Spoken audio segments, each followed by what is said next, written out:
Photography books often have titles like The Photographer's Eye, or The Vision of So-and-so, or Seeing Photographs, as if photographers didn't have minds, only eyes. A book is like a piece of music. It has a beginning and an end, but what happens in between is up to you.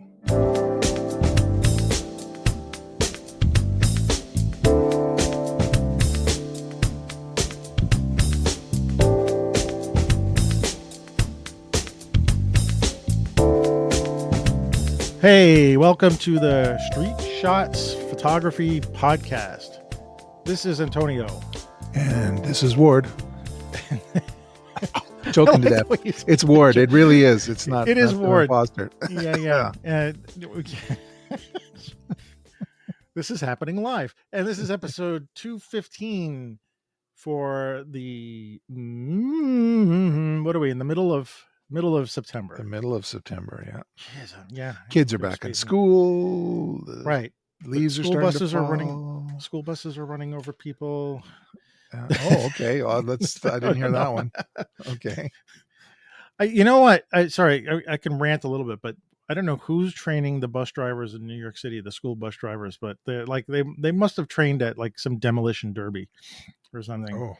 They are the most dangerous drivers, I think, in New York City, and they've got the worst vehicles. Those big yellow school buses are just are terrible, and they have really bad driving. Some of them, like I get it. They'll drop off a kid, and like a two-way street. What they'll do is they'll diagonally cut both, like instead of staying on their side of the street, right? They'll cut into both lanes on a diagonal, so that nobody can get by. Now I get that sort of like, yes, it's going to stop any car from coming by, but I mean, it's like that must say something about New York drivers too, because they don't see the little stop signs that come out of the school bus.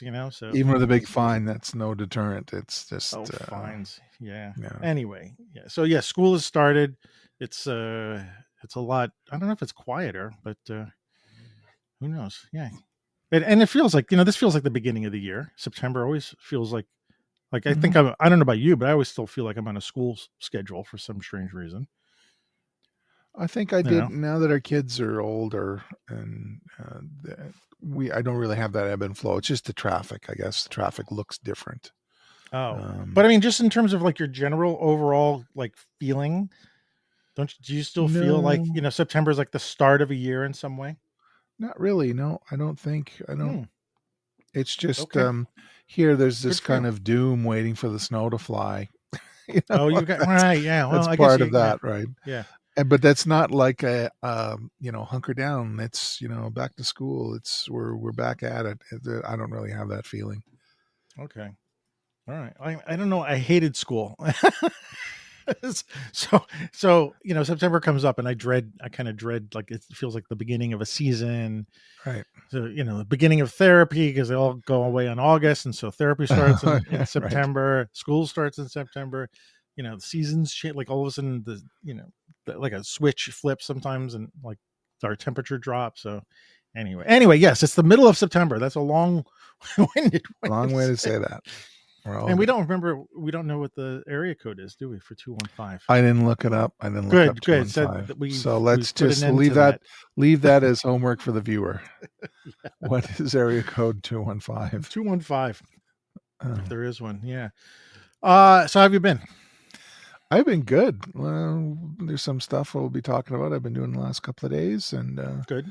It has remained warm here, thankfully, and will probably remain warm, I guess, into the mid 80s Fahrenheit and a little warmer over these past few days. So that's very good for this time of year and the length of time we've had this warm weather. You can say unseasonably warm. So does that mean anything for your photography, or it doesn't matter? It's just like more people are out, or like does it change? Well, I mean, if I was still working downtown, I think I would do more. And there were some things I did, whatever, a weekend ago. It was a lot of fun. Covered the parade, and that was fun. In good weather, right? Yeah. In good weather, yeah. And very often, that's what, it's cooler, and it's not as much energy in the crowd or in the parade participants. So. Right. Okay. All right. Cool. Yeah. Nice. Yeah, we've turned into fall today, and I think we're going back to summer tomorrow. So Okay. yeah, so it's okay. Uh, yeah, and what have I been doing? I don't know. Been playing with the new camera, so Yeah. there's that. Uh, sorry to say, I'm not sorry to say this, but there's sometimes when a piece of gear, you can resonate with it on all levels, and that model camera, not necessarily the specific one, but just that X100 series, like Yeah. once I pick it up and get sort of reintroduced to it again, and it's just me and it work really well together. I just feel that it's the kind of camera I really always wanted to have and use. I mean, yes, it's digital, not film, but it's just, to me and it, like, I get back my pictures with it and I'm looking at it, I'm like, you know what, this just feels right. So last on Labor Day, uh my friend Geraldine and I uh did a photo walk, sort of Mm-hmm. the opposite direction that that you and I went. We Okay. started up. Actually, no, sorry, no. We started off at B&H, and I helped her buy a camera. Um, and that's she was getting a new camera for doing for some job that's coming up, and Mm-hmm. she hasn't purchased a new digital camera in a while. So I was there to help, and I bumped into my friends there, and so we talked for a while. But then we walked from there down to Eighth Street. So from Oh, that 34th is Street a on the west hike. side, Yeah. yeah, and so reminiscent of when you were in town. Mm-hmm. And we walked down 6th Avenue, and we stopped by the Jazz Right. Loft again, and, and we took the same selfie that you and I did. Although they've changed another store or something like that moved in, but Oh, okay. I did go up the stairs. I went halfway up. And the floor that I went to was closed, and then the next floor was open, and I decided not to push my luck. But I was Right. inside of the jazz. Yeah. I was actually inside the Jazz Loft on the stairway, Yeah. uh, and so that was pretty exciting. So both of us walked down the street, and she was using her camera, and I was using my X100, and doing some street shots. I haven't put any of those pictures up yet, but that was that was kind of fun. And then I understand now what you were talking about, because it's really hard to talk and photograph at the same time. Yeah. So but we were there to talk. I mean, it wasn't a Yeah. photo walk. We just brought our cameras to walk. So that was a blast. And I realized I need to go back into the city more often to do some photography. There's just so many opportunities, or just drop myself into some place where there's a lot of people. Mm-hmm. And now that the holidays are coming up, like, that's going to be pretty rich, and especially going to, I want to do some stuff at night, but Mm-hmm. like in the Times Square area where there's a lot of lights and stuff. Yeah. So I really want to try doing that, and because it'll get darker earlier, I could go in, you know, earlier in the day, and not stay so late, and come home. So I'll be shooting at night. So anyway, it Cool. was it was it was some of that, uh, and yeah. Of course, I went to B&H and I had to buy something, but Of course. I bought some strap. I bought a strap for my camera, one of the Peak design straps, which I really like. I've sort of fallen for those Peak straps. I don't know if With you the know. button thing Yeah, that it's got that clips little on red. to the. Yeah, it clips on. Yeah, it's Yeah. nice because you can, once you have those little um, uh, connectors onto the camera, you can pull off the strap whenever you want. It does make the camera have these little dangly things, Mm-hmm. but taking the strap on and off is not a problem. So it's a nice little design. So I got that in a little wrist strap too, like a clutch or something like that. So, Cute. but yeah, but I walked out without spending too much money.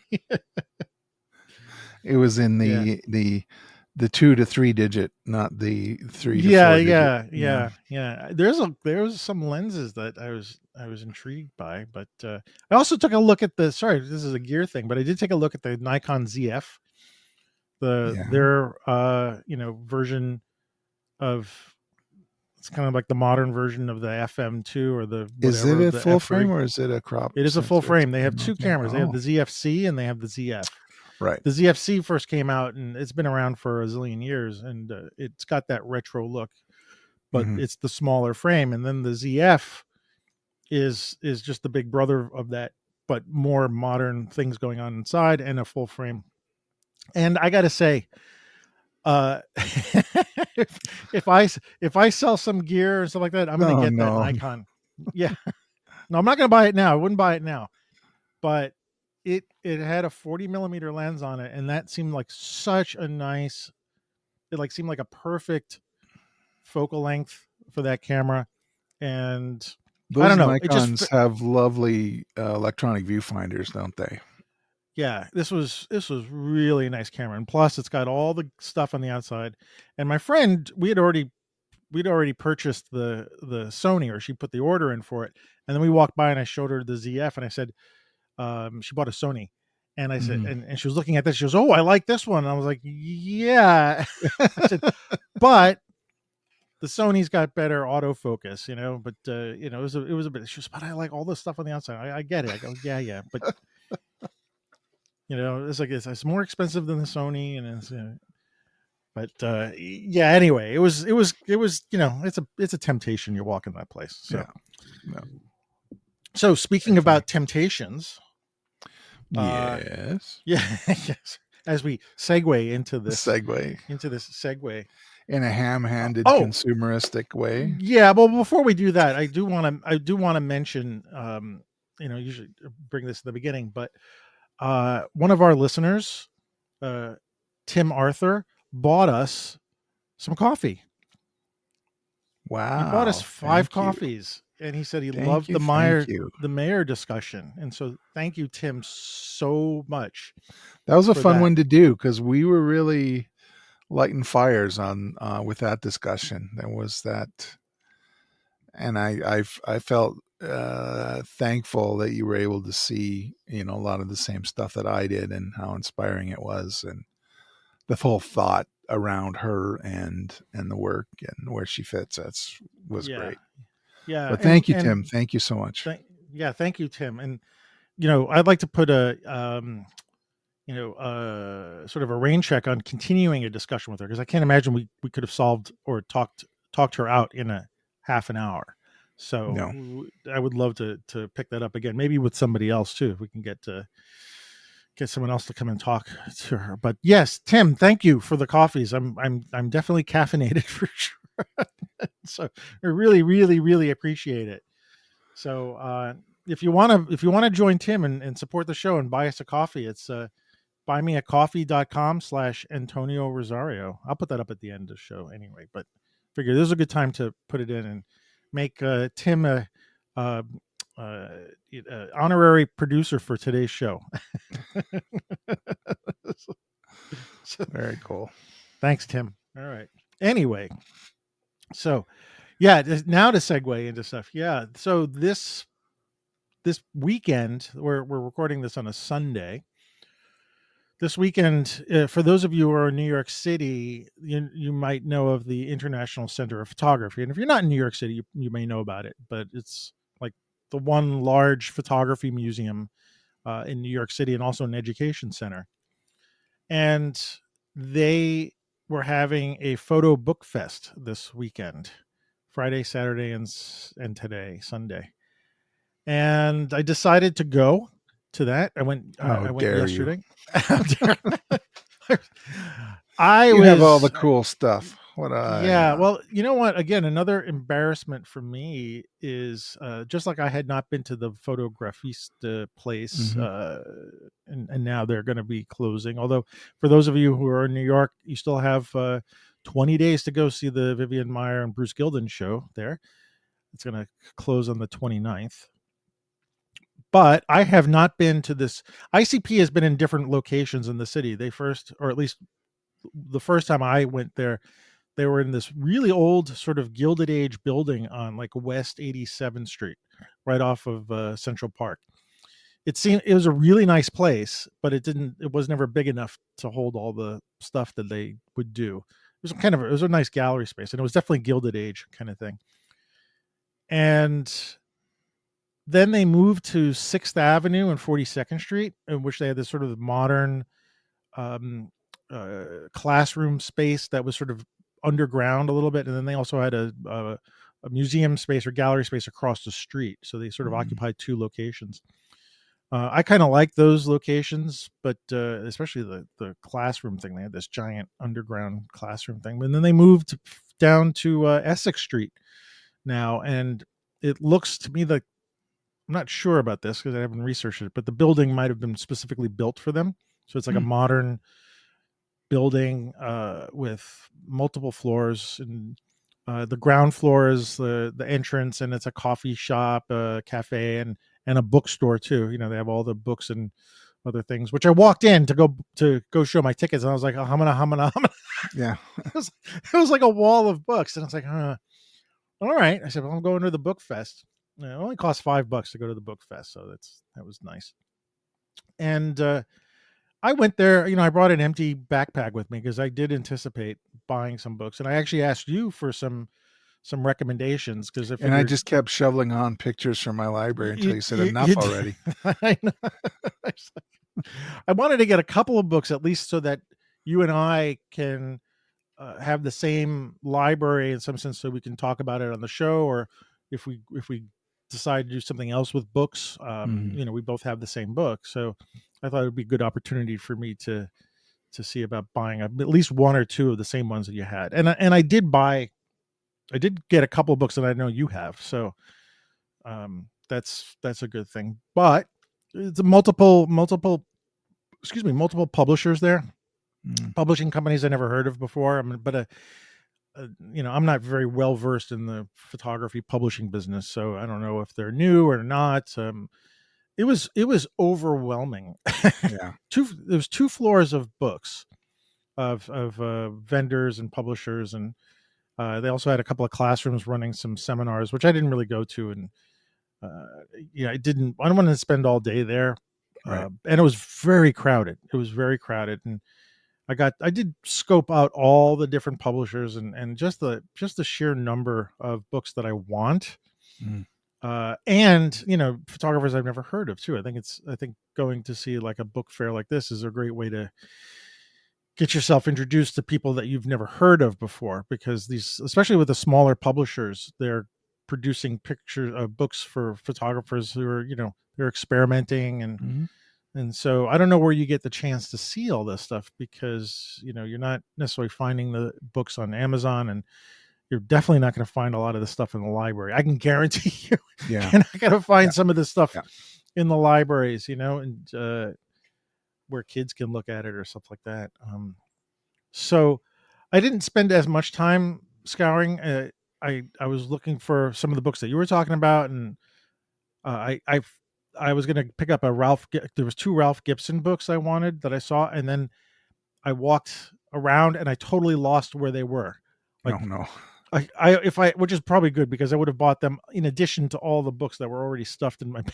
Right. By then I was like, I had already bought a bunch of books, and I'll tell you what I got.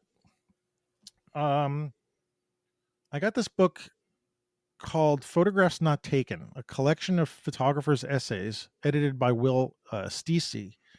And it's actually, I'm going to open it now. There's no photos in this book whatsoever. I think it's just, hang on. I didn't plan for this, so I don't have my blade with me. Wait, I got my blade. Here we go. There we go. There you go. With the gravity flick thing, whatever. Yeah. Okay, there we go. It's a small book, but the photographers who wrote essays in it, I go, wow, there's a whole list of them. Timothy Archibald, she's Nina Berman, Tim Davis. I'm just mentioning names I don't know necessarily. Jim Goldberg, Tim Hetherington, Chris Jordan. I mean, there's at least like 50 photographers here.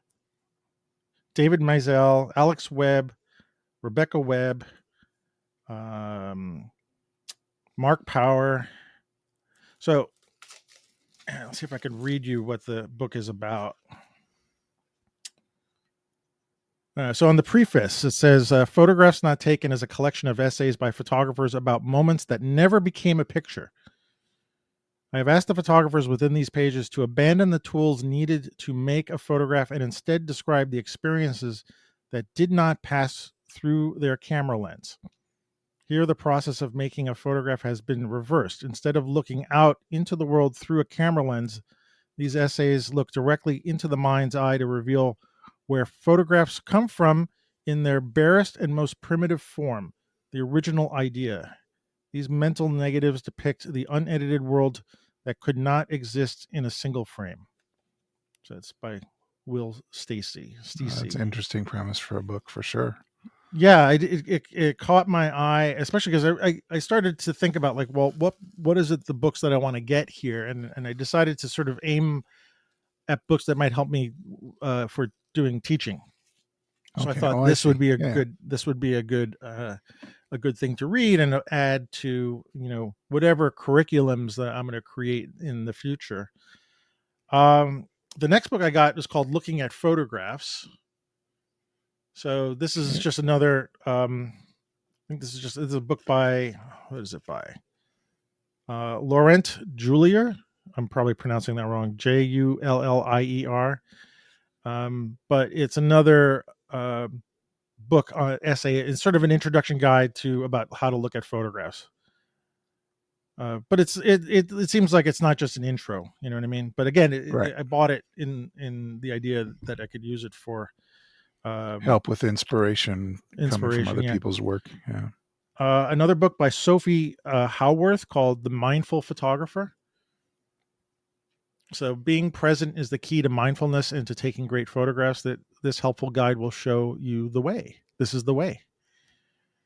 The Mindful Photographer, part of a series of essential pocket companions. So it's a practical guide about mindfulness in photography. That's cool. I like this side. It's not just about other people's work. It's about the philosophy and some of the, whatever you want to call it, the scholarship around photography, and not just the act itself.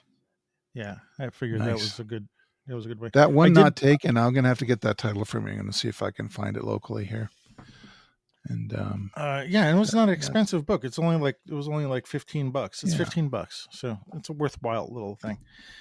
It's nice because the cover is this empty frame. It's this empty 4x5 piece of film. So it's really nice. It caught my eye. I did buy, on your recommendation, the Stephen Shore Modern Instances: The Craft of Photography, a memoir. You could probably tell me a little bit about this. Yeah, so it is a memoir, and it's also a description of individual circumstances he's been in. It's very, it's about what goes on in his mind so much. It's not a teaching book. It's his musings about his life and his work. And it's great because it's more like you and I sitting and talking to each other. It's not like, here's what I did, here's the chronology, here's what I did this year, here's what I did that year, blah, blah, blah. And it's wonderful. It's light. It's not a heavy text, although he does go into, well, maybe I should take that back a little bit. He talks about a lot of art, and there's a lot of art criticism as it pertains to his ideas and perception about art and how it affects his photography. So there are the densest parts of the book are around art and how they have affected him, and how art has affected him. That's just my problem, not being able to digest it. I think for a normal human, it's not a problem, because I'm like, he's talking about art, I don't know about photography, but it definitely, there's this back and forth. I mean, it's and I like it because it's not a textbook. You're sitting across from Shore, and he's telling you what he's thinking, what he's feeling. So do you think something like this could make a good textbook in some way? Like that, because it's not, when you're talking about it's not like the how-to. Is as a memoir of a photographer, I'm always like trying to tell students, like, if you get involved in the mind and the thinking of how a photographer, like what's going on in the making of the pictures, like not the actual making of it, but like the whole process of it. I always think that's a valuable. Well, it's the other side of the brain you're using when you read that book, right? It's not. Yeah. I mean, there's scholarly material in there. That's not really the point of the book. For me, it's who Shore is as a creative person, and those things that help build him up that way. I mean, I'd have no problem with if a prof dropped that book in front of you and said, aside from all of this dry history stuff, here's a contemporary photographer who, here's his creative outlook on things. And I think it's great. I mean, the fact that it isn't that it has a more creative bent to it, I think is its real appeal. And maybe it should be taught.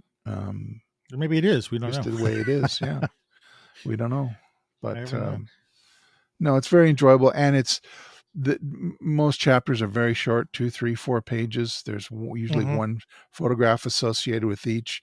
There could be one paragraph or 3 pages based on kind of keyed off what goes on in that photograph, or that photograph was produced because of this set of perceptions. And so it's just to keep you in the game. And I love it. Like I've got it on my beside my easy chair in the living room, and I can just thumb through, and it's one of those books you don't have to start from the beginning if you don't want to. Okay. Right.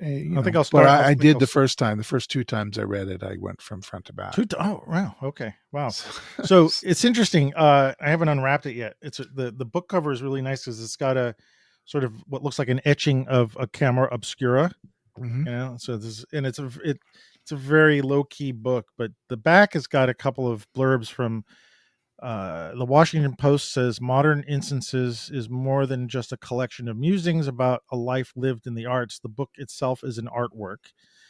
David Fincher, who I think is the film director. He's a director, yeah. Right, yeah. Modern Instances will no doubt affect how you make or appreciate photographs. It might even alter how you see.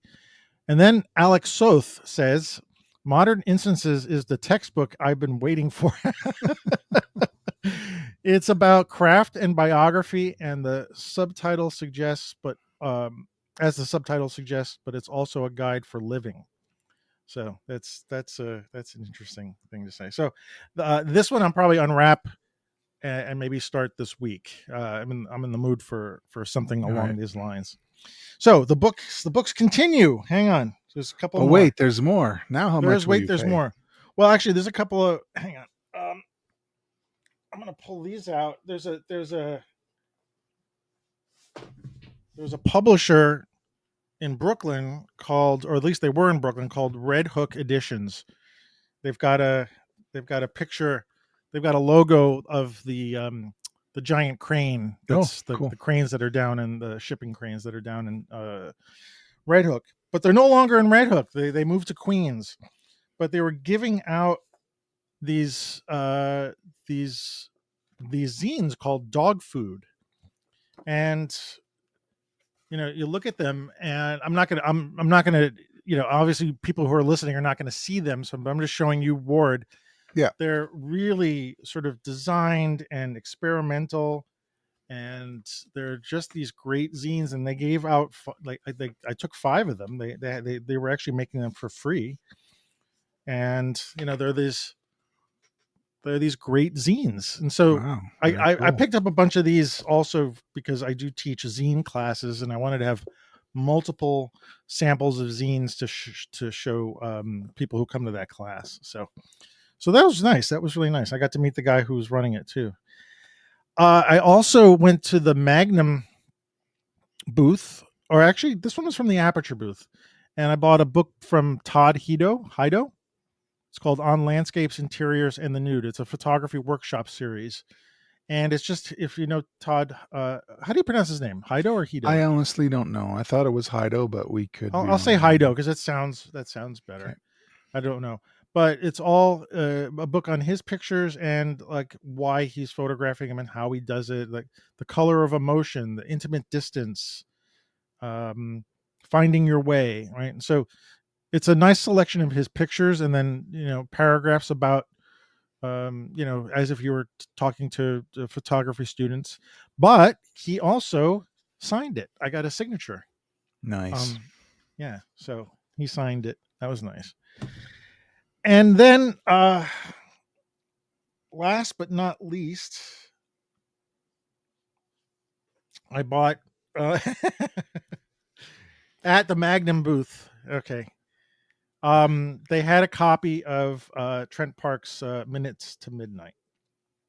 Which is a Totally. fantastic book. And when you texted me that you were looking at it, I had assumed that you hadn't made a decision to purchase it.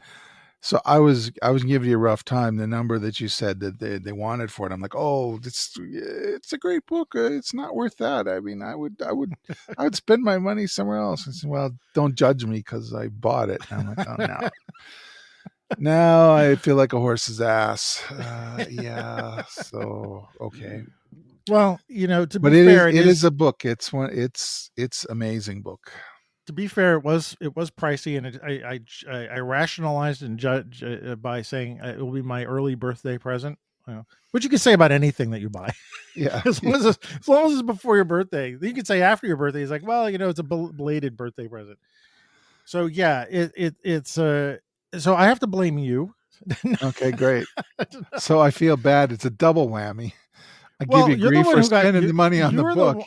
Yeah, I know. You're the one who got me into Trent Parke, or at least you introduced me to him, and then just by what I've seen of his work and the connections, and I think I've only scratched the surface of looking at his work, but I've fallen in love with it. We talked Mhm, about the book Monument, and mhm.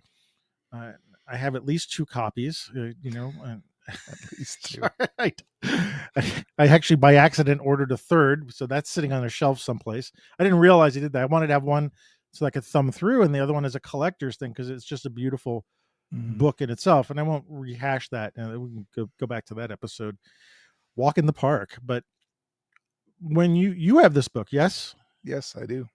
yeah. So when you showed it to me, I think that was my first introduction to his work. Mhm, And then as I started to find more of it, and then I found a YouTube video where somebody was, viewing this book and going through all the mhm, pages, and I'm just floored by his work. There's something to be moved by a photographer in a way that that doesn't happen that often. I've had it with like Irving Penn, and there's probably a few other photographers. I think Michael Kenna has done that to me. mhm, David LaChapelle of mhm. all photographs. Like there's just Yeah. Color something and noise and structure. Yeah, yeah. just over the top stuff, right? And Mhm, then Trent Parke. It speaks to me on a level that there's almost no words to. So there's nothing. So the book itself is like it just looks like a book, right? But it's out of print and it's his pictures, and so it did make it an expensive collector's item. mhm, And my intention is it's still wrapped up in the plastic. My intention is to unwrap it and look at it because I bought it because I want to look at the pictures. I mean, of course, I'll try to take care of it because it is a valuable thing, and mhm, I try to treat my stuff with respect, because it will outlast me. mhm. It's we're just the caretakers of these things, I believe.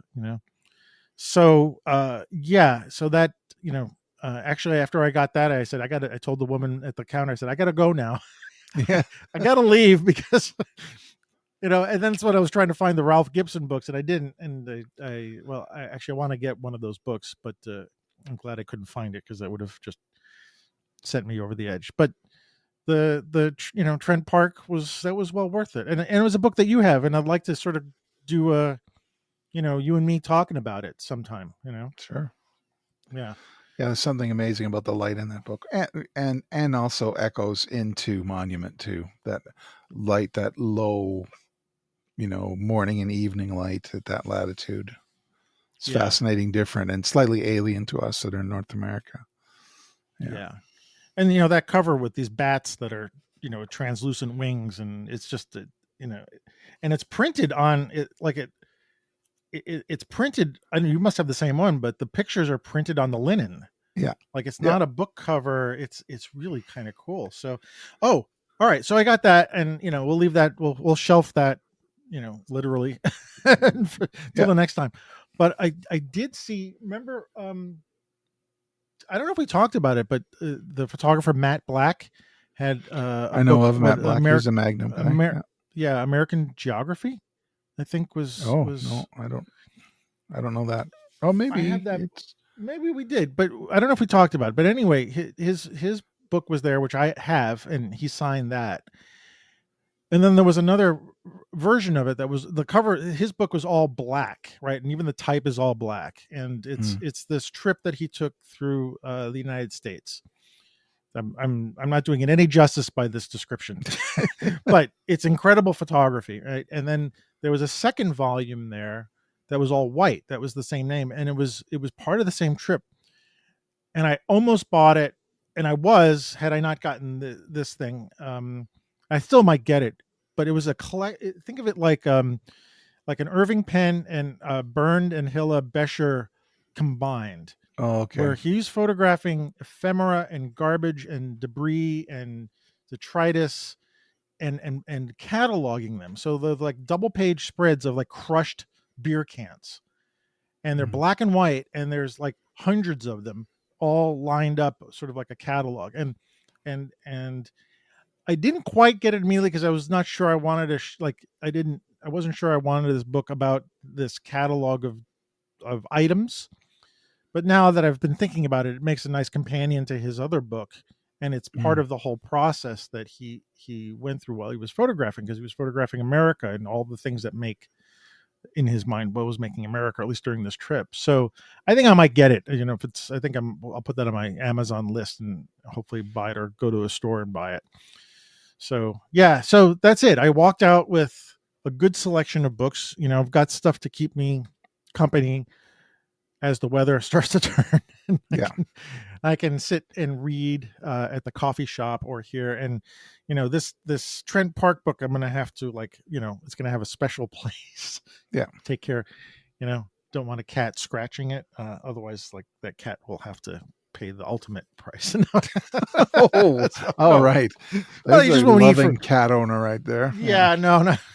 I used to have a cat that I used to have cats that scratched my books. These guys don't do it, but they used to use it as a scratching post. You gotta be kidding! You've ruined how many books? So, Anyway, so that was my haul. And again, you know, we've talked about books here on the show a lot, and I don't think I can get enough of them in some way. You know, well, you know, it's nice. I get a burst of them, and then I'm done. Like I'm kind of running out of shelf space, or I have to get rid of some other books and stuff. But you know, this idea of having like the next best thing to seeing their photographs in a gallery is having a book. I think.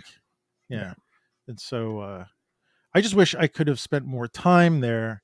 And I think I need to just go to ICP and just go through the books themselves. Like, again, I tell students, like, if you want to find photographers, just go to a bookstore and hang out there. And I probably said this a million times, but we used to have this place in the city. It was called the Photographer's Place.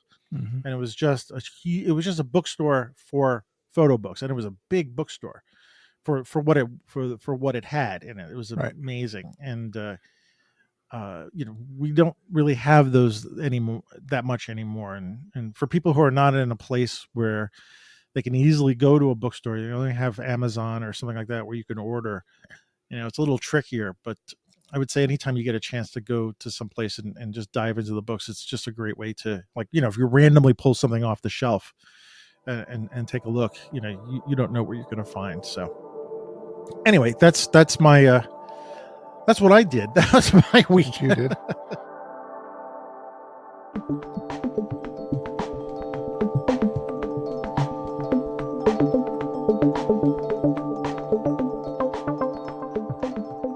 If we're going to me now, there's a couple of things book-wise that happened this week for me. One was I received a book I ordered some months ago, actually, or quite a few weeks ago, called 8 Seconds Black Rodeo Culture. It's by Ivan McClellan. I believe Ivan is a photographer from Oklahoma, I would like to say. And he discovered black rodeo culture. He happened to drive, if I remember correctly, he just happened to drive by a rodeo. He noticed that all the participants were black, as we tend to think of the cliche cowboy as being white, but there's a whole culture of black farming, ranching, and rodeo. And so, like McClellan, I was embarrassed to be ignorant of that. And so it just arrived. This book just arrived yesterday, and it's vivid color images of competitors in rodeo, of families, of dads with their babies up in the saddle. It's a competition for kids called mutton busting, where the kids put on, a vest and a hockey helmet, and they put them on sheep and let them go Really? running. Yeah. And so, yeah, and so just all of the, uh, all of the aspects of rodeo culture, but with a African American lilt to it. And I had no idea, and so I'm going to go through this, and I think it's going to be a treasured volume because it is what I think I know about rodeo, which is actually really not that much. I take pictures of them, but now I've got something to help complete the circle of North American rodeo culture, and it's amazing, and I'm very glad I had it. How did you find this book in the first place? Like you said, you ordered it, but how did you come across it? I think McClellan was on the Barry and X's. Oh, yeah. And that's where I first heard of it. And then I was embarrassed when I was listening, and I thought, well, I have to order. So, so that was great. Next was on Friday night, and I went to the camera store, which is not quite ICP, but it's our little. They have a quite a well stocked photography photo book store inside the store. They were advertising for Friday night this guy who is a mathematician. He's called a pure mathematician. And his name was Arturo Pianzola was his name. What is a pure math? What is it? Do you know what a pure mathematician pure is? math as opposed to doing math for astrophysics or chemistry or all that sort of stuff. It's just pure math numbers, and so that just on its own. So he's very much into symmetry and plotting out various things in algebraic, functions and things like that. So his whole life, he's grew up in Argentina, moved to Canada to work with a Canadian mathematician in Edmonton, which is about 3 hours north of where I am sitting right now. And that's his day job. And he joined a group called the Monochrome Guild, which is an Edmonton-based black and white gelatin silver club, basically a group of photographers. And what a great name too. Yeah, I know. It sounds great. So he has some 6x6 cameras. He's got a Leica M4, I think, that I saw him that he had out on when he was giving his talk on Friday night that I attended. And he also does shoot digital, but because of the idea of the club is you print your work, he creates a digital negative. So it's a black and white transparency created from the digital source. And then he prints that. So, and basically the thrust of his talk is if it's really your passion, put every bit of effort into creating the work that you're creating. Which, in the Instagram culture, and I use the phone and all that sort of stuff, I don't do that. I put in as little energy as possible to get the image I want. It's just this different, I have this idea of what I want to shoot and so on. Well, he was very much about, he's in the location. He told the story of standing in front of a basilica, I think in South America somewhere.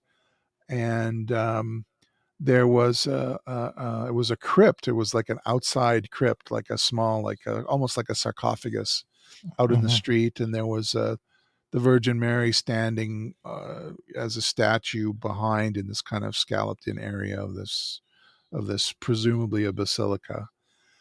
And it was a very symmetrical looking composition. And he had a film camera, like a 6x7 film camera. And he was kind of lining up, trying to decide if he should take this picture. And he thought there was an element that was missing. And a little boy, about 4 years old, ran into the frame and stopped and looked up at the Virgin Mary. And he said, "Oh, I think I got it. The composition is good now. I will shoot it." And then, he had stories that he told of that of that ilk, of these different pictures that he took. And so all these images that he spoke about are in this book that he was promoting as part of this talk. So sorry, did you say he lives in Canada? He lives in Canada. He lives in Okay. Edmonton. Yeah, he lives in Edmonton. Edmonton. Okay. He's Yeah. been here for quite a few years, actually, maybe 40 years. He's lived here. I see. Okay. So, and it's great to buy local. I got a book from a local photographer. So, his images are from South America, around where he grew up, Buenos Aires, also around Alberta too. And there's Oh, Hannah, really? Oh. Alberta, which is like a couple of hours east of here, and out in the mountains here. And it was really good to see some kind of fine art, black and white pictures around the local area. So, it's happy to get that.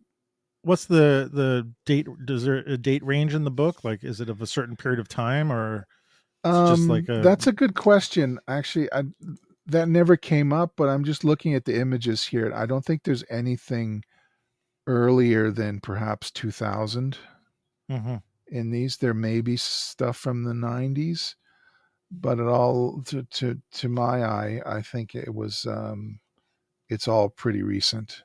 And the stories that he told of the images that he did highlight from the book were, was shot with this camera, and I went with my friend from Edmonton, and we, shot this picture. So it's all pretty recent, and I have a feeling it's just probably since he joined the monochrome guild, is what I think, and he just got support from that group of people. Probably they helped convince him to produce the book.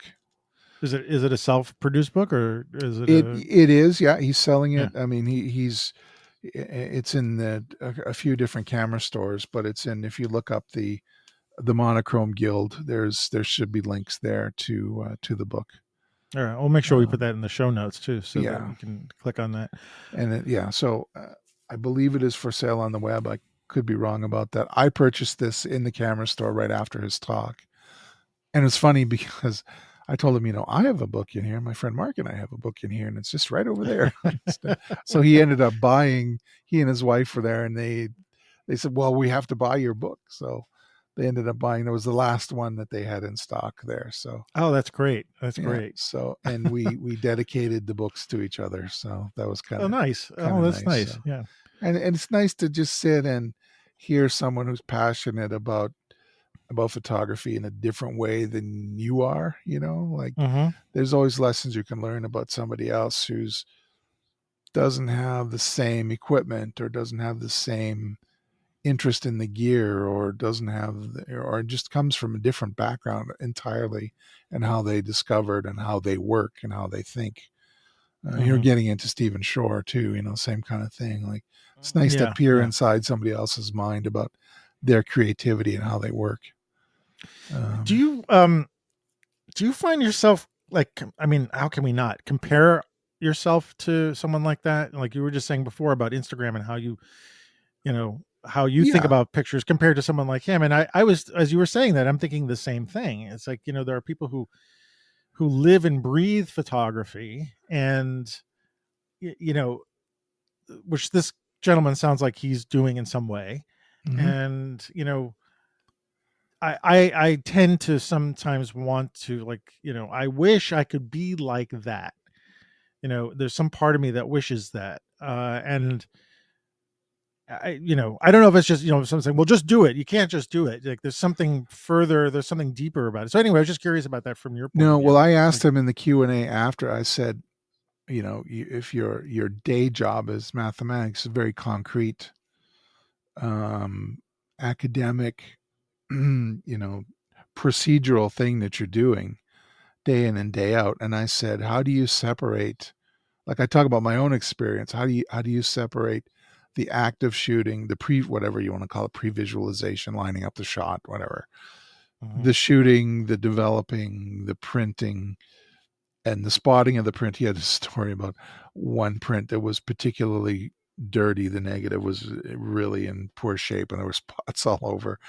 And and he spent hours spotting the print because he didn't have time to go back in the darkroom to get. And the whole and the picture is in the book. The spotted print is in the book, and it's this kind of masterpiece of tonal range.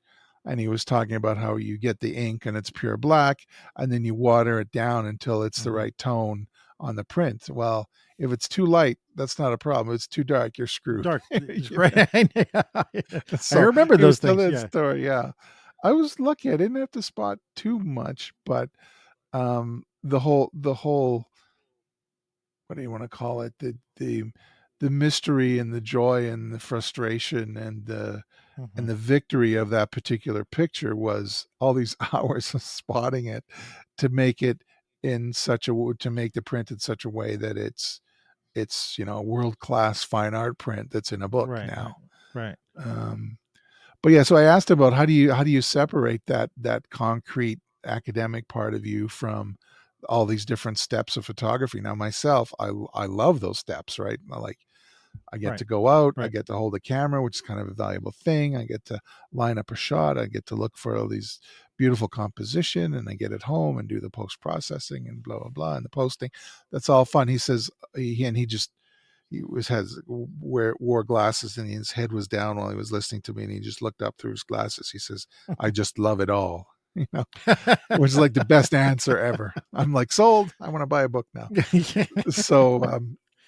So, and it was kind of perfect. So, as different as he was a personality and Mhm. and his day job and all that kind of stuff, he's this kind of lyrical gentleman with an accent, Yeah. who with a different accent, who really transmitted his passion and love for photography. And in that answering that question, there's a connection between me and him. It's like Mhm. every step is enjoyable.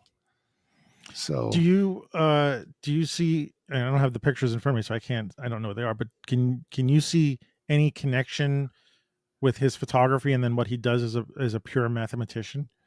Like, or they're are they only very separate? the only no they are separate. The only pictures that are direct relationship to mathematicians are he took a picture of one of his grad students, and he took a Okay, so picture of a okay. prof at his blackboard Okay. with the equations up on the blackboard. And he says those are the only two that have a direct relationship with mathematics.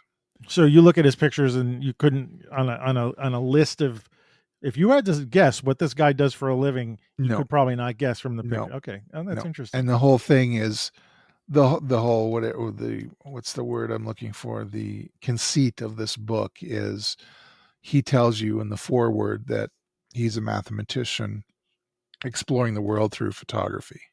Hmm. And what Hmm. would a guy like me, what kind of pictures would I create? Hmm. So, Wow. and in that way, you're just, it's the story. So it's unlike, a zine or something where it's just picture, picture, picture, picture, and you're left with, your perception and what you're pouring into the picture as you perceive them. Here, he's telling you, this is me. These are the pictures I made. This is my story. And I would say, in terms of story too, which he did touch on during his talk, um, the pictures are very good storytelling pictures. They're not just cold fine art pictures. I There's a see. lot of Yeah. texture and humanity in the images. So and so there's a richness there. It's not just his technique or his craft, but he is Hmm. he is good at discovering and transmitting story. Hmm. So I give him all the credit in the world. So I really enjoyed the talk. I enjoyed the book very much, Yeah. and I'm very happy. Did he talk anything about the production of the book, like just the making of it, or like why he He did did. it, or He surrendered design of it to a designer in Italy, I believe, and it was printed in Italy. And so hmm. the paper that it's printed on is apparently ancient, produced with an ancient process, Hmm. and it's very beautiful, and the tones are amazing. Oh, that's and it interesting. reeks Yeah. of ink, which is my favorite. Oh, I New love book. that. Yeah, the reek, the ink reek. Ink reek, yes. Yeah, we're gonna So have in to. terms of ticking the boxes for a photo book, it's got the lay flat binding, which I showed you before Right, before we right. started the recording. So Yeah, yeah, so that's the a nice kind design, of binding. a Yeah. lot of the pictures are like 1/3, 2/3, where the picture does go over the middle of the book, and Mm-hmm. there are others where it's just a catch and throw. There's one frame, one picture higher on one page and lower on the other side, and so I on. see. So Yeah. just the design of it. So he was fine with surrendering design of the book to someone else, and I think it Okay. works. I think the book has a Yeah. good flow and good sequence. Well, I'll have to look at that. I could use another book for my. Last question about this guy just is a technical thing, but you said that he would be making negatives from digital files. Did he mention anything about how he did that? No, he didn't. Okay, My sense was that much of the crowd that was sitting there were not well versed in chemical photography to begin with, I see. So yeah, why and the bother? whole Yeah. idea of the enlarger and that sort of thing. So he kind of held back the technical deals. I didn't think to ask him, but presumably he would have printed transparency on some kind of inkjet device with high resolution that's about the size of a negative that would fit in the carrier in his enlarger. Yeah. I remember trying to do that a zillion years ago with inkjet printers, and like you'd look at the print, and because inkjet printers were not so good Yeah. back then. I guess if that's the technique he's using, be really curious to see what the end results are, because that's such a nice thing to be able to print. If you can print a negative on an inkjet printer at a high Mm-hmm. enough resolution, and then use that as your main negative to print silver gelatin prints, that would be kind of cool. So, all Mm-hmm. right, to be continued in some Yeah. way. Yeah, cool. All right, nice. And that's a nice full couple days Yeah. for you. Yeah. Yeah. And So, you had one last thing, right? That well, I had a couple of things like experiences, kind of peak experiences in photography, the act of shooting as opposed to collecting books. And I don't get out enough since I don't work downtown. I complain about this every show. I know. Just to get out and have an excuse to shoot a couple of things. And I think it was around the time that we recorded last, I went to shoot the Pride Parade in downtown Calgary. Now that I've been there once, I will always go there. It's an uh-huh. amazing, just the human and love and color and noise and fun. And the Calgary Parade, that's very open in terms of, as a photographer, you can go kind of anywhere you want. And I joke Mhm. that I could have probably crawled up on a float if I wanted to. And it was just amazing, fun, colorful, and then get word to shoot color. Yeah. And Oh, that's true. like you said, one does not shoot a pride parade in black and white. So Right. I had to put that bit of ego aside and work on my color processing. I should So say let's one get to ought that. not to, right? One ought not to. I Yeah. do have one image of a gentleman holding a placard saying, dad hugs, free dad hugs. And it was standing with a placard off his hip. So that was the only black and white image that I took that I felt would work in black and white. Everything else was in vivid color. So that was one thing. That was a lot of fun. I'm going to do that again every year. I'm going to try and always cover that. The other thing was, a year ago, I was gifted a twin lens reflex. It was a Rolleicord, what is it? Rolleicord 5B from 1959 or 1960. Mm-hmm. A gentleman was retiring. He was downsizing. And so he was giving away all of his stuff or selling what he could and the stuff he couldn't. And a friend of mine who was helping him do that said, he's handed me all of his photography stuff. Would you like it? So I've got digital cameras. I've got all kinds of little things here that I also got. But I think the prize of the collection is this Rolleicord. So it hadn't been used in years and years. So I sent it to a friend of mine who does this. That's his what is it? His side hustle. Yeah, I would say. Yeah. He what is it? The word is cleans, lubricates, and adjusts old cameras, CLA, as the kids call it.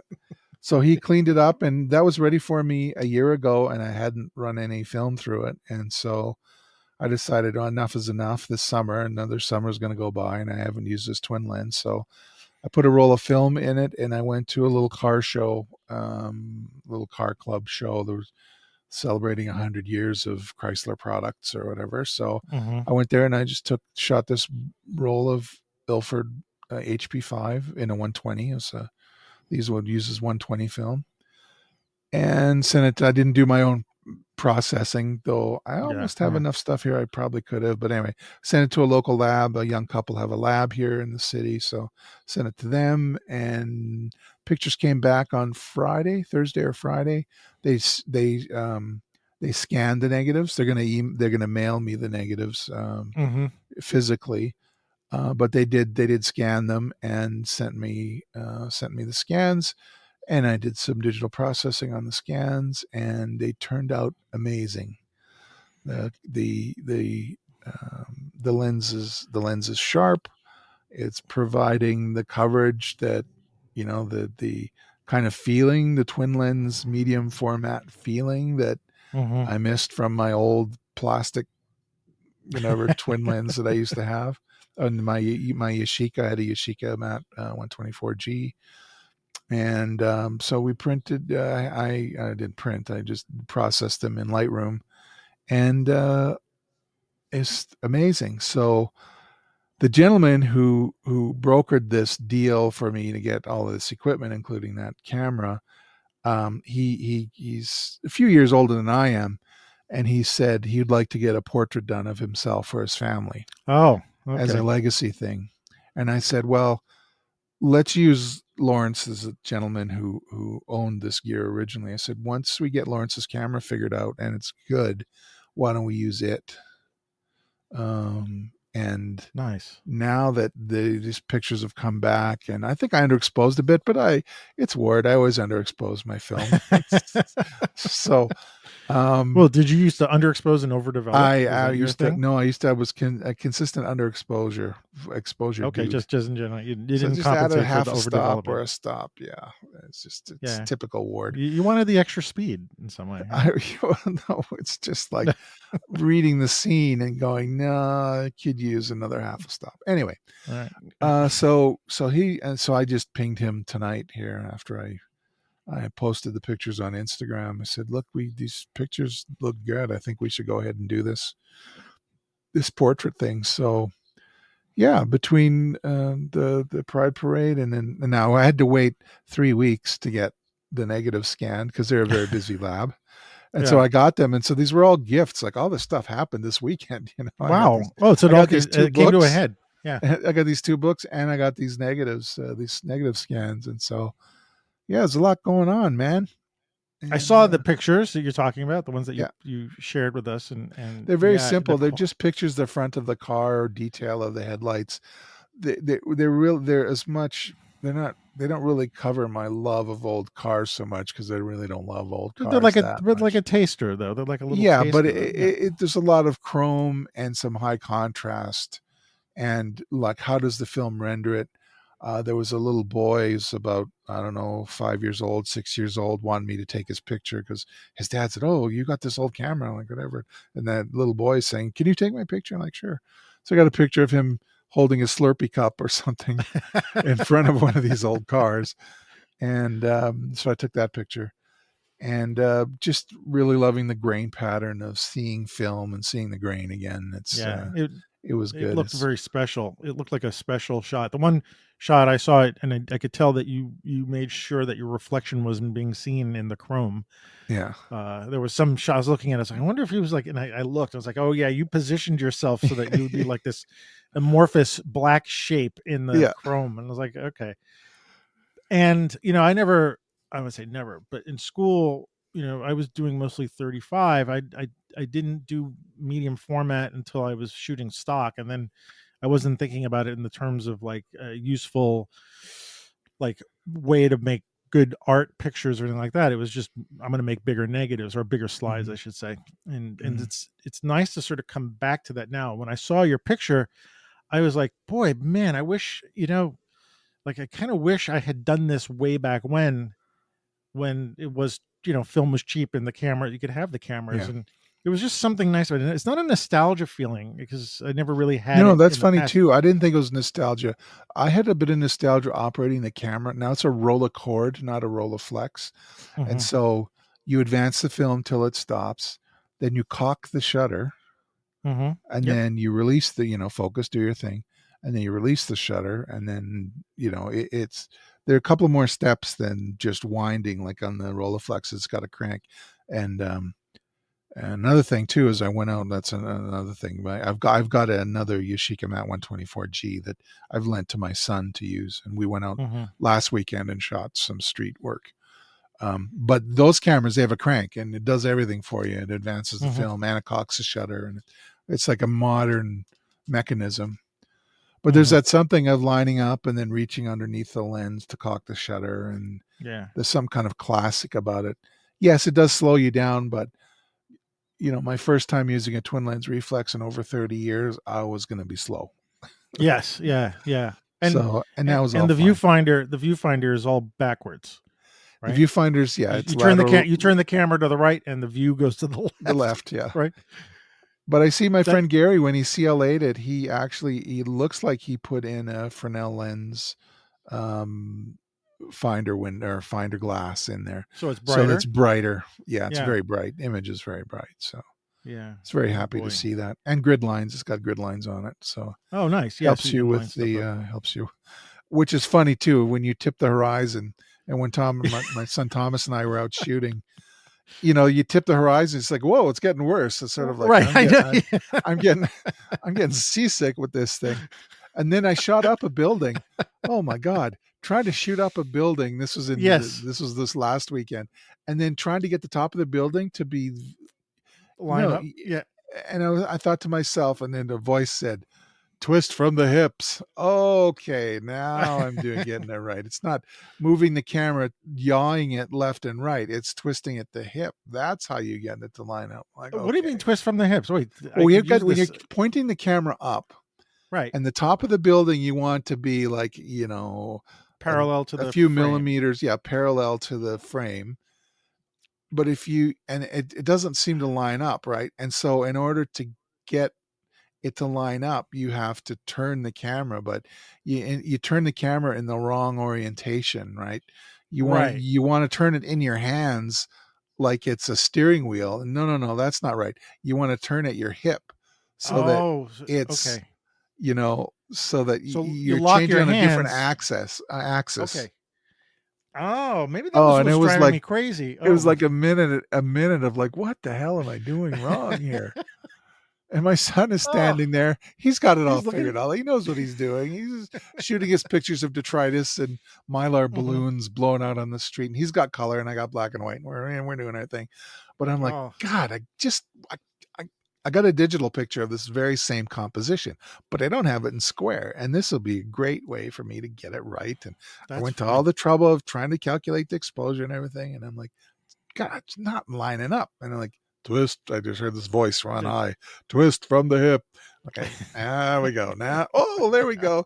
And it's like I get reach down to the shutter release and make sure I kept very it carefully. Steady, because it's not, thankfully it's not a lot of effort to trip the shutter on that thing. You should get a cable release for it so you don't have to reach over. Well, I've got cable releases, so I'll use that on the portrait session. It's just easier than not having to reach under, because then you don't screw around with the camera. Yeah. You've got the trigger, or you can even tape. I remember seeing somebody had like gaff taped the cable release to the side of the camera. Yeah. So I could do that. Have but it was just in that particular circumstance, I was holding the camera awkwardly. Yeah. It's usually not a problem, but but it is an interesting experience if you've not done it in a long time and you're trying to I remember when I took out my Minolta cord and I was just like that tilting back and forth and like, whoa. And you talk about getting seasick. It's like, yes. And it seems like such a simple thing. It's like all you have to do is tilt the camera in this, and you don't. Anyway, it's funny because I'm standing there. I imagine you're the same. You're just looking at this thing and you're like, what the hell am I doing wrong? Yeah. Yeah. Why is it not working? And why do I feel ill? Anyway. Yeah. Well, that's cool. You're inspiring me to, I mean, I still have, I'll show you this little bag. Oh yeah. This with bag 120. yeah. Those are exposed. Yeah. There's 8 rolls here, and I got 1 roll and a camera, maybe 2 rolls and a camera that I haven't finished yet. And there's a local processing place in my neighborhood.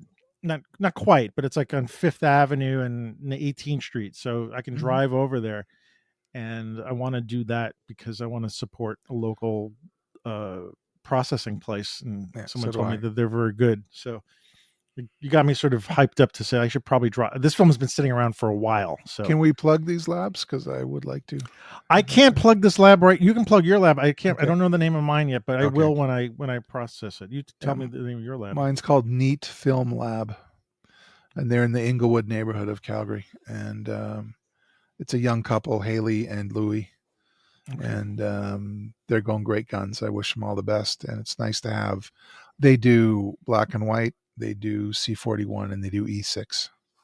Okay. And cool. So that's black and white, color negative, and color transparency, ectochrome.